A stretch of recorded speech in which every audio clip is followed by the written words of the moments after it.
Statehood Admissions Act. Today, it establishes a framework for admission, including a presidential proclamation upon its passage, a ratification vote, the election of U.S. senators and representatives, and the continuity of laws, government, and obligations. Our brothers and sisters back in the island have been through so much. An over decade-long recession, devastating hurricanes Maria and Irma, draconian budget cuts under Promesa, earthquakes, and now COVID-19. They have finally decided enough is enough, that their territorial status and second-class citizenship isn't working, and it's time for change. We look forward to working with President Biden and congressional leaders of both parties to advance and pass the Puerto Rico Statehood Admissions Act, to keep the promise of democracy and equality for our brothers and sisters back on the island, and in doing so, write an inspiring new chapter in our history for the next generation of these United States of America. And I'm going to speak briefly in Español. El 3 de noviembre, una mayoría de los votantes en Puerto Rico votaron por estadidad. Necesitamos respetar esta decisión. Y nuestro mensaje es muy claro ahora. Queremos estadidad para Puerto Rico ahora. Entonces hoy, nosotros presentamos este proyecto de ley para admitir a Puerto Rico como un estado.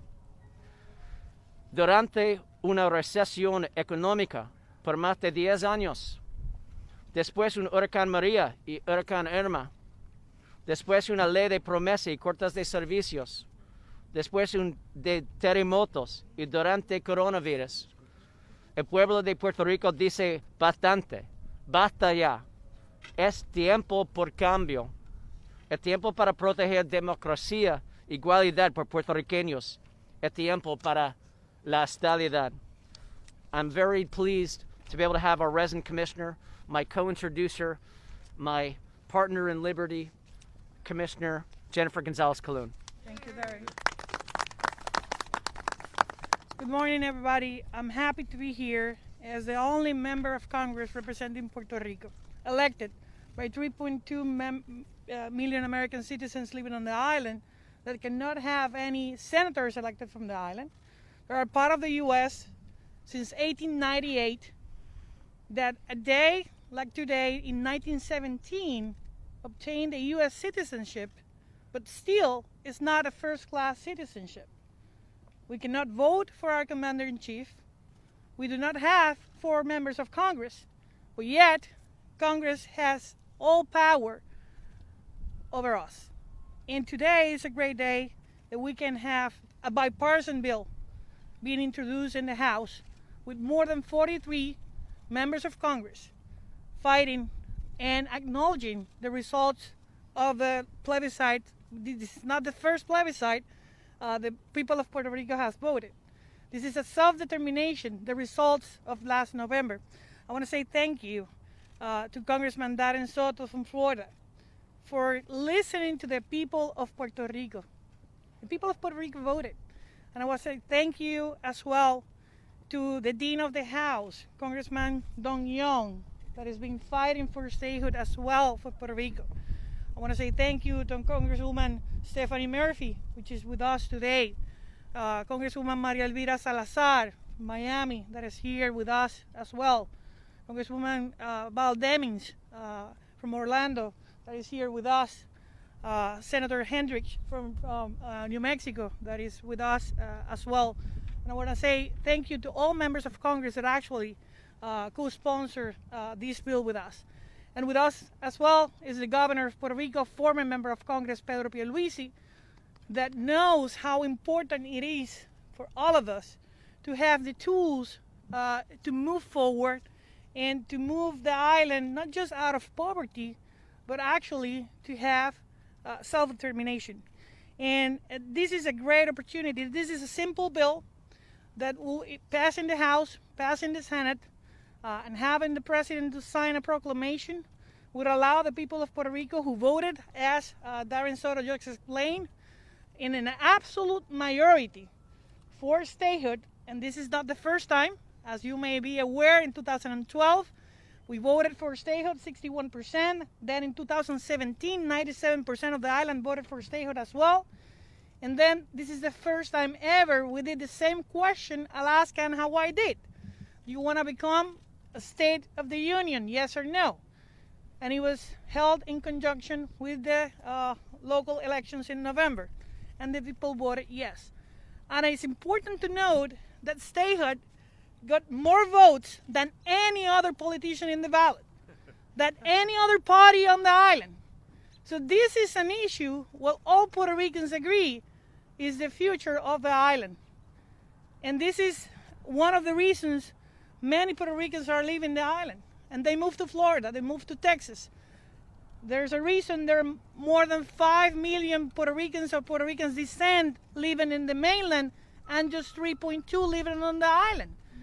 And I think this is a time where statehood is going to happen. I don't know how long it's going to take, but I think it's been long enough where this unfinished business on American democracy needs to get to an end. And I'm grateful of my friends in the House, and I hope soon to be in the Senate, that we can have a bill, we can have this discussion in a bipartisan way. This is not an issue of the Republican Party. This is not an issue of the Democratic Party. This is an issue of democracy. This is an issue of self-determination. This is an issue of the rights of American citizens living in Puerto Rico that need to be heard. And again, this is the first time ever the government of Puerto Rico, through their state legislature and their governor, asked formally in December of last year and requested to the president and to the Congress to be admitted as a state. That never happened before. So I think we are in a crucial time in history to make things happen. And I'm going to say in Spanish for Spanish media as well. Me siento orgullosa de representar en el Congreso como la primera mujer al pueblo de Puerto Rico, representando a 3.2 millones de ciudadanos americanos que no tienen derecho al voto por el presidente, ni a 2 senadores, ni a 4 congresistas. Y el trabajo que hacemos, lo hacemos por voluntad y mandato directo. De hecho, yo represento a más ciudadanos americanos que ningún otro miembro del Congreso. Y por eso, una vez más, el pueblo de Puerto Rico votó en noviembre pidiendo convertirse en un estado de la nación americana. Puerto Rico es parte de esta nación desde 1898, cuando a través del Tratado de París pasamos del gobierno español al gobierno americano. Un día como hoy, en el 1917, el presidente Woodrow Wilson nos dio la ciudadanía americana, pero sin embargo al día de hoy todavía es una ciudadanía americana de segunda clase, donde Puerto Rico no goza de todos los programas federales y nuestra isla está sumida en la pobreza, porque no tenemos la capacidad de pararnos sobre nuestros propios pies. Hoy radicamos un proyecto bipartita que nos va a permitir no solamente accesar y tener poder donde se toman las decisiones aquí en el Congreso, sino también alcanzar esa igualdad a la que tenemos derecho como ciudadanos americanos.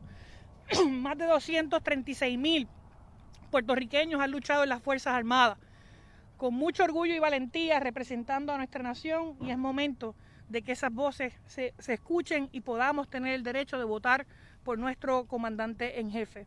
Le agradezco a mis colegas en la Cámara y en el Senado que escuchen este llamado, este mandato directo, no delegado, directo del pueblo de Puerto Rico en las urnas, que votó y sacó más votos que cualquier candidato político, que sacó más votos que cualquier político para escoger la estadidad. Yo creo que es el momento de que nuestra gente no se siga mudando, sino que tengamos esas herramientas para poder echar hacia adelante. Y agradezco que el gobernador de Puerto Rico esté aquí haciendo ese reclamo también junto con los miembros del Congreso. Quiero, si el compañero Darren Soto nos permite, poder dejar que los compañeros congresistas también se puedan expresar brevemente para que también el gobernador hable. Senator Heinrich, can you just express yourself now? Thank you. Thank you, Resident Commissioner, and all of my congressional colleagues here. You know, every time I think I've been here a little while, Don Young reminds me that I just got here.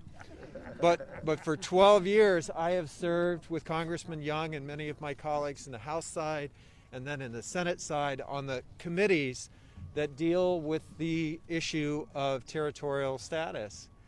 And I can tell you that the governor started a conversation with me about 5 minutes after we met as new members in the fall of 2008. And it forced me to really learn my own history, to learn New Mexico's history, becoming a territory in 1848, becoming a state in 1912. And one of the things that shocked me was how similar the struggle really is, that the arguments haven't really changed. And I think, I'm very proud to announce my intention to introduce this legislation on the Senate side, because we should not be comfortable with millions of American citizens in a place where people have been born as Americans for over 100 years, that they would not have the same representation that all of us enjoy. The fact that we have millions of Puerto Rican Americans, that we have tens of thousands, if not over 100,000 American veterans who have served this country in places like Iraq and Afghanistan and across the globe. You know, we like to say Americans, we're all created equal, but some of us are more equal than others. And it's time to make sure that all of those Americans in Puerto Rico have the same representation, the same ability to fight for what is better and what is best in Washington, D.C., as all of us in other states enjoy. And I think this is how we form a more perfect union. This is an idea whose time has come, and I'm proud to stand with my colleagues on this issue and with the governor. Thank you. Thank you. Thank you, Senator Heinrich. Next, we'll have the Dean of the House, Don Young of Alaska. Oh, boy. Thank you, Darren. Right. Appreciate you being here, Dean. My pleasure, and I'm just sitting there thinking about it. 26 years ago, we passed the Young bill out of the House. 26 years ago. We've been waiting, and finally we got one commissioner. Where are you, Commissioner? Here. Jenniffer, Darren, Congressman, and it's a bipartisan need to take this job and get it done. Let's make Puerto Rico a state. I was thinking when Jenniffer was speaking, you're going to get 4 House members. I'd say, why? You're better than 4. I can tell you that right now. Good job. And I'm the only member of Congress from Alaska, so I sort of like being the only one. But this will work. I heard the same arguments when we became a state against Puerto Rico, the same arguments against Alaska. It will work. We need to get it done. It's good for Puerto Ricans, good for America, good for this great world of ours. Say we all are equal. So I congratulate both of you for being here, and the senator and the governor. I really am excited about today. This is a great time. I hate talking to this damn mask. I can tell you that right now. God bless you all. Take care. I want to say thank you to the Dean of the House. I mean, he's been fighting for statehood since day one, and I want to say thank you to him. I know Congresswoman Val Demings need to leave, and so we're gonna let her speak. Thanks for being here, Don. Well, let me say good morning to all of you, and it is my honor to be here to stand with my colleagues. You know, many people believe that we don't do much in a bipartisan way, but look at us this morning. We might not agree on a lot, but we agree on statehood for Puerto Rico. We are here in front of one of the greatest, most iconic buildings of what a democracy is supposed to be. We are, thank you, Senator, a government of the people, by the people, and for the people. We talk a lot about freedom and equality. But people who do not have the opportunity to make their own decisions are not free. Are we who we say we are as a nation? We're not talking about people who are not a part of the United States of America. We are talking about U.S. citizens. And I feel better, Commissioner, than I ever have, that this has been a heavy lift. But I do believe that the time is right and the time is now. And I'm absolutely honored to join my colleagues and stand with them and my brothers and sisters on the island of Puerto Rico to send a strong message that no, we're not red states or blue states, but we are the United States and their voices matter. And we're going to do everything in our power to pass statehood for our brothers and sisters in Puerto Rico. So thank you all, and God bless you. Thanks, Val. Do you want to just keep it in bipartisan order? Yes. Now with us, my friend and new colleague in the House from Miami. She was living in Puerto Rico for many, many years, Maria Elvira Salazar. Thank you very much. Thank you very much. Wonderful, and thank you, Governor, for being here, and my colleagues. For me, it's an honor, and I thank you very much for having invited me to such a dear topic, which is Puerto Rico. I was raised in Puerto Rico when my parents fled Cuba because of the communist Castro regime. Revolution, and the Puerto Ricans opened their arms and their hearts to those Cuban exiles that were arriving in the island. And that's why I'm here today supporting you, and you've done a commendable job. And in expressing to the Congress and to the American public why Puerto Ricans cannot be a second-class citizen anymore, and they need to be part of the Union. So, as my Congress colleague, Congresswoman Val Demings, was saying, this is a bipartisan effort. This is something that Republicans and Democrats agree on, and that we need to get it done. And I thank you once again for your leadership. I thank you once again because now I think the time is the time, because of the political environment, is the time to include our Puerto Rican brothers and sisters into the Union. And I thanks once again, and thank you, Governor, for being here. I'm going to say it en español. Mi nombre es María Elvira Salazar, yo represento la ciudad de Miami, distrito número 27, en el estado de la Florida, donde tenemos más de 27,000 hermanos puertorriqueños. Yo me crié y viví en Puerto Rico por muchos años cuando mis padres tuvieron que salir huyendo del régimen castrista. Por eso los llevo en el corazón a los puertorriqueños y por eso estoy aquí dándole apoyo desde el bipartita, tanto republicanos como demócratas unidos en una sola causa, que es la causa puertorriqueña.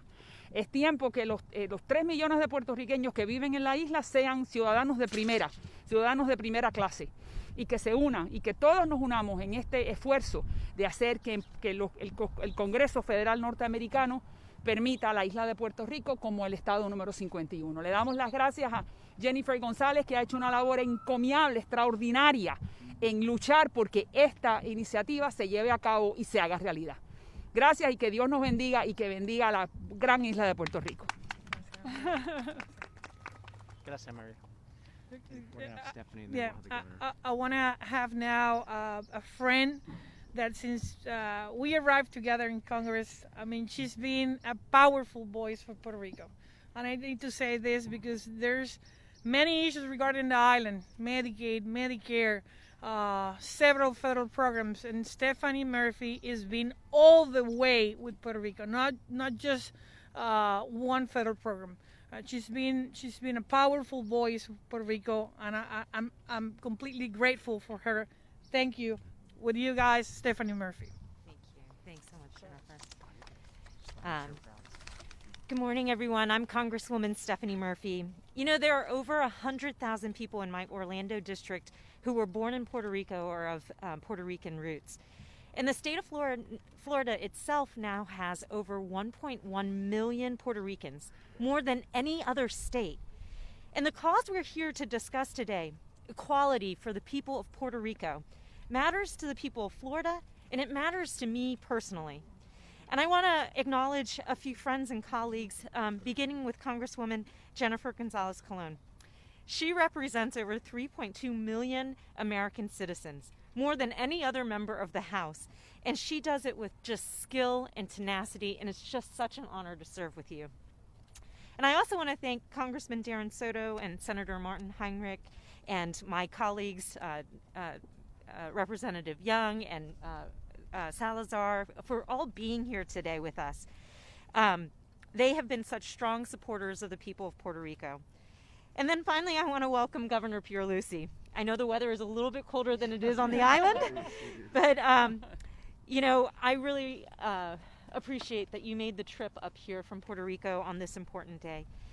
And I'm really proud to introduce this bipartisan bill to begin Puerto Rico's transition from a U.S. territory to a U.S. state.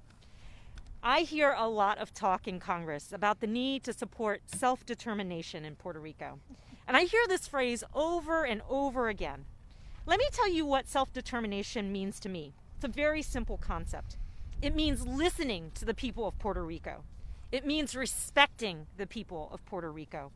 And it means that when the people of Puerto Rico go to the ballot box and cast a vote on their political destiny, we in the federal government need to honor the choice that they made. And that's what it means to actually support self-determination.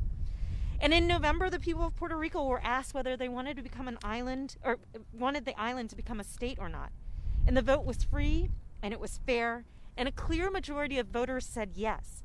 And some voters said no, and I recognize and respect that. But again, a clear majority said yes. And now the ball is in Congress's court.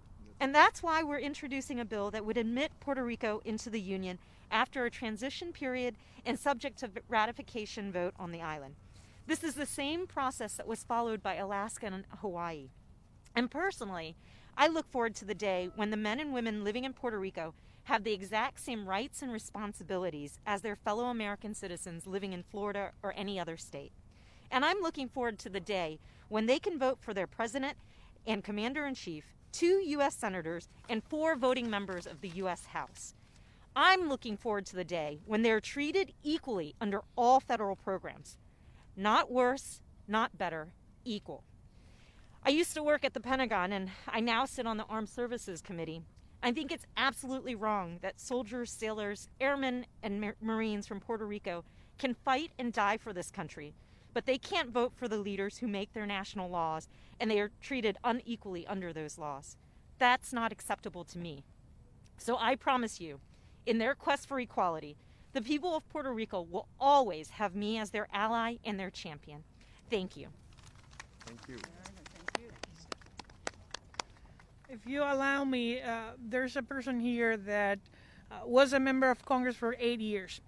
And he was elected governor of Puerto Rico during last November. He understands the issue about statehood and self-determination. He fought for that while he was a member of Congress in the Natural Resources Committee. Actually, he was the one who worked with actually Don Young to make that bill pass in the House. And now he's fighting to get this bill as well passed and respect the will of the people of Puerto Rico to fight for statehood. With you, the governor of Puerto Rico, Pedro Pierluisi. Thank you. Thank you. Thank you. Good morning to all. Today we commemorate the 104th anniversary of the granting of American citizenship to the people of Puerto Rico. More than a century later, the American citizens residing in Puerto Rico are still fighting for equality. Equality that should be guaranteed by the founding principles of American democracy. We've been proud American citizens for over 100 years. Our soldiers have fought honorably in America's wars, and our people have contributed to this nation in multiple ways. Yet, we cannot vote for our commander-in-chief and lack equal representation in the U.S. House of Representatives and the Senate. This past November 3rd, in a straightforward process, a clear majority of Puerto Ricans declared, in no uncertain terms, that they want equality and no longer consent to being second-class citizens. It is time for Congress to act on the moral and political imperative conveyed by our clear message. This bipartisan bill, filed by our resident commissioner Jenniffer González and our friend Congressman Darren Soto, is the answer our people deserve. It sets forth the process for Puerto Rico to become a state of the Union. The next step is for the American citizens of Puerto Rico to express themselves in a congressionally sanctioned referendum offering statehood to our island. Once the people of Puerto Rico reaffirm their desire for equal rights, the admission will take place. We will elect our congressional delegation, and we will be ready to vote for president and vice president. I respect those who advocate for other status options, but the Puerto Rican people made a clear democratic choice, expressing that statehood is their preferred path forward. Today, there can be no doubt about where the American citizens of Puerto Rico stand. First, in 2012, a clear majority, over 54% of the voters rejected Puerto Rico's current territorial status. And now, again, a clear majority, almost 53%, chose statehood for Puerto Rico. It is Congress's responsibility to respond to that vote and to offer statehood. We had the courage to hold an up or down vote on statehood, and the people of Puerto Rico chose statehood. Now we reassert that courage by asking Congress to offer statehood to the American citizens of Puerto Rico. The fight for equality is a matter of civil rights. Proposals for a new process with other options, because some didn't like the result, show a lack of respect to the people's vote. I hear some say that we need consensus. Those of us who want equality can never consent to discrimination and unequal treatment. There can never be consensus for second-class citizenship. The majority rules in our democratic system, and the majority of the American citizens residing in Puerto Rico want equality. I thank Congresswoman Jenniffer González, Congressman Darren Soto, Congresswoman Stephanie Murphy, Maria Elvira Salazar, the member of Congress, and actually, I'm so glad that you joined this quest and as a former resident of Puerto Rico. I thank the Lion of Congress, the Dean of Congress, Congressman Don Young for being here. I thank as well my friend Senator Martin Heinrich. I know he'll fight this quest again in the Senate. And I urge Congress to approve the bill and support the will of the American citizens of Puerto Rico. We deserve a seat at the table. We have earned it, and we will not stop until we get it. Now I'll turn just very briefly to Spanish. Hoy celebramos el 104 aniversario de la ciudadanía americana que tenemos todos los puertorriqueños que residimos en la Isla del Encanto. Llevamos más de 100 años con esta ciudadanía, pero cuando residimos en la isla la tenemos a media. Es una ciudadanía de segunda categoría cuando optamos por residir en la isla. Eso no hace sentido. Hay que acabar con este discrimen geográfico que hay con los ciudadanos americanos que residen en Puerto Rico. Nosotros ya llevamos años preguntándole al pueblo cuál es su deseo, qué es lo que quiere para el futuro de Puerto Rico. Pero en esta última ocasión hicimos la pregunta que no se había hecho. Tuvimos la valentía de preguntarle al pueblo de Puerto Rico que dijera si quiere la estabilidad, sí o no. Por definición no puede haber una consulta más inclusiva, más justa que esa, porque todo el que quiere la igualdad que representa la estabilidad pudo decir que sí, y todo el que tenía cualquier objeción a esa opción de estatus tuvo la oportunidad de decir que no. Y todos los votantes que acudieron a las elecciones generales, prácticamente todos, se expresaron. Y eso fue sin que el Congreso nos hiciera ningún tipo de compromiso ni ofrecimiento. Eso fue después que la administración del presidente Trump objetó la consulta. Con todo y eso, casi 53% de nuestros votantes dijeron que sí. Ahora le corresponde al Congreso contestar la misma pregunta. ¿Quiere el Congreso que Puerto Rico sea un estado? ¿Sí o no? Que digan que sí, los que creen en los puertorriqueños. Que digan que sí, los que le quieren dar la oportunidad a Puerto Rico, igual que se la dieron a Alaska, a Hawái, a Nuevo México y a Florida. Estados que cuando aspiraron a la igualdad que representa la estabilidad, tenían economías que no estaban tan desarrolladas como las economías de los estados, pero querían aportarle a la nación, querían mejorar. Eso es lo que queremos en Puerto Rico, una mejor calidad de vida, aportarle a esta nación, diversificar aún más esta nación, enriquecer aún más esta nación. Y por eso estamos aquí hoy. Yo la verdad que le doy las gracias a nuestra gran comisionada residente, a Darren Soto, a todos los congresistas que dijeron presente en esta actividad. Cuenten conmigo como gobernador de Puerto Rico. Y tengo que decir algo que me sale del alma. Es fácil oponerse a la estabilidad para Puerto Rico cuando uno disfruta la estabilidad en los estados de Estados Unidos. Difícil es vivir las consecuencias del estatus territorial que nosotros nos sufrimos todos los días en nuestra isla. Vamos a lograr que Puerto Rico se convierta en un estado con el favor de Dios y el apoyo de este Congreso. Que Dios les bendiga.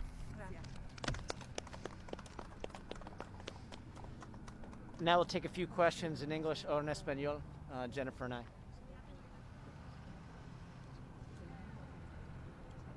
We're going to take questions.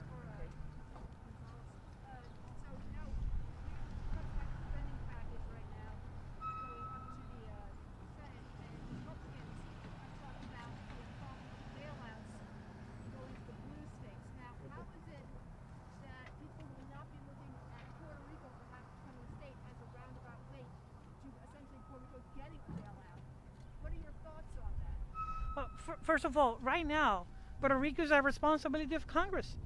All territories are a direct responsibility of Congress directly by the Constitution.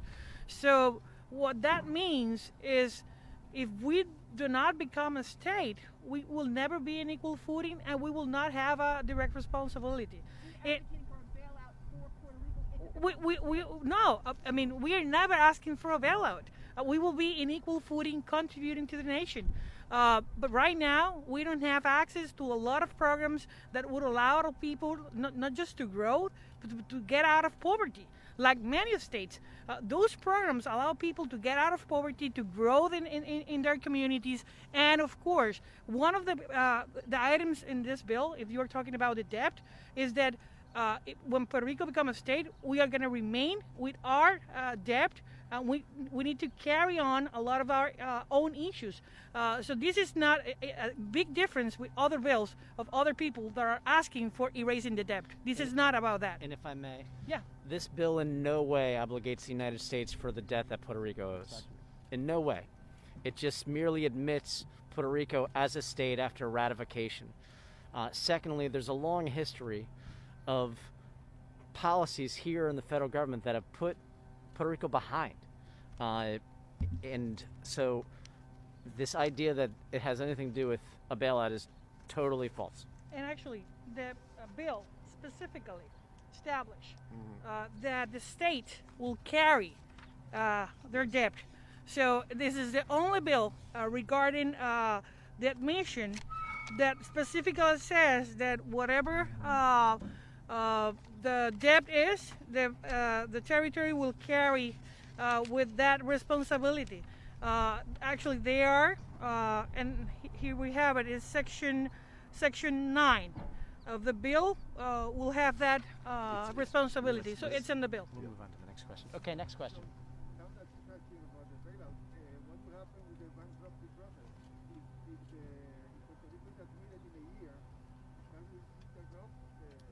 Nope. The bill allows all processes to remain. I mean, Section 9 of the bill said that all processes that are running under federal law will continue as they are. And as well, all elected officials that are in their posts are going to continue until the next election. So it's like all regular processes are running, will continue. I mean, this bill will not stop any process that is, because you're talking about bankruptcy, but it's like you're running a criminal case under the court that's not going to be stopped because you are having a state an admission, or you're having a civil case in the court. It's not going to be stopped because you're having an admission of a state. That never happened in any other state. Sure, and Puerto Rico would have additional rights because it would be a state in bankruptcy and would have sovereign immunity, so it would provide additional rights to Puerto Rico for debts that it may have.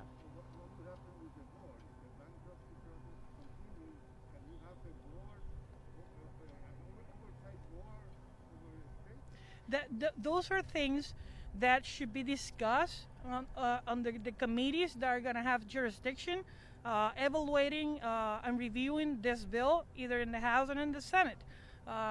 Those are kind of questions like when Alaska and Hawaii actually got their statehood, they were concerned about the federal lands of those two territories, and actually the ratification process included some of those provisions. So this could be included in more detail when the committee studies those issues. Sure, I do not expect the PROMESA board to be there beyond Puerto Rico being admitted as a state, if we're just to be clear on that.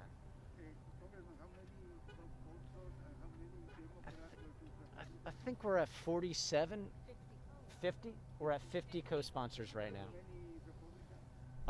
We'll get you that information. Culturally speaking, though, at this point, Puerto Rico, still as far as the English language is concerned, you still have a good portion of the island that still doesn't speak English. How exactly are you going to square that? May I? First of all, there are several states that have several languages spoken, like Alaska and like New Mexico and other states. The language issue would be a decision in state issues for the state of Puerto Rico. Federal matters would have to are already in English and would continue in English. Yeah, and actually, and that shouldn't be an issue. English has become the dominant language in the world, and it's a matter of personal advancement to learn English. And of course, in Puerto Rico, we need to make sure that all of our population becomes fully bilingual. But I should say the following. Actually, our cultural background, our heritage, it's an asset to the nation. Puerto Rico will truly be the first Hispanic state of the Union, and that's going to be for the benefit of the Union. And for those who do not like to see America diversifying, we respect that. But it's a process that is happening. It's going to continue happening, and it's one of the main reasons why Puerto Rico should be joining the Union. You go to a place like El Campo, and you're not going to have a lot of the English speakers in those areas. Where? I'm sorry. Yeah, In Puerto Rico, ever more so. So people are learning English, and they communicate both in Spanish and English, and that process is not going to stop. That's going to happen regardless of a change of status. So it shouldn't be an issue in this process. And I can tell you, whether it's Orlando or Kissimmee, Florida, there's plenty of people who speak English or Spanish.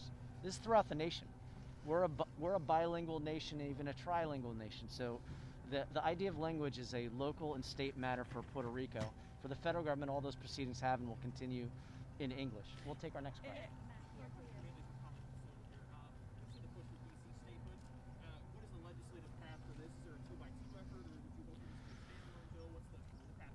So while we anticipate both bills would be standalone bills, I personally would love to see both of them admitted 2x2 like we saw Hawaii and Alaska.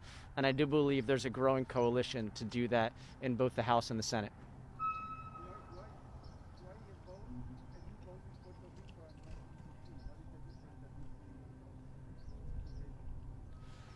So DC's already had, I think, over 50 votes. We're going with the Alaska-Hawaii model, which was a decision by the resident commissioner and the governor to make sure we're complying with tradition. And so there'll be a proclamation should this bill pass, which I believe we have a great chance of. And then that will guarantee Puerto Rico, when they vote in the ratification vote, the next step will be admission and elections for 2 U.S. senators and 4 members of Congress. That's correct. This bill is the consensus of the resident commissioner and the governor because this affects the island. I'm sponsoring it because I'm a big supporter of it and because the Democrats are in the majority. This bill and the language is the language selected by those who represent the government, which is the way it has to be. And I want to say thank you to Darren Soto because he respects, the will of the people of Puerto Rico, and I'm grateful for that. The process for Puerto Rico is completely different from the process for DC. Puerto Rico is a territory of the United States, and it's under the watch of the U.S. Constitution. It's a completely different process. So one of the issues is Alaska and Hawaii, I mean, there have been 37 territories of the United States that were admitted to the Union. And we can revise all of them. Some of them took 5 years, some of them took 20 years to get admitted to the Union. Some of them took 2, 3, 4 years. Some of them took one plebiscite, some of them took more. Even some plebiscites, the majority of the people rejected statehood. And even though Congress admitted them as a state. So in this case, the path we're following is the last cases and examples of territories being admitted as a state, which was Alaska and Hawaii. So we are following exactly the same steps, the same questions, and the same procedures that Alaska and Hawaii did. Why? Because we don't want to invent a new process. That was the last 2 models, and they function very well. And one little thing, which is very important, we don't want to for Congress to even give the impression that it is imposing its will on the people of Puerto Rico. That's why this bill requests the people of Puerto Rico to ratify statehood, to reaffirm once more that they do want statehood. But they would be doing it after Congress says that if the majority answers yes, that then this will happen. That's why I anticipate a very strong vote for statehood once this bill is approved by both the House and the Senate. Thank you, Governor. This concludes your press conference, but members will be available for individual questions. Thank you, everyone, for coming.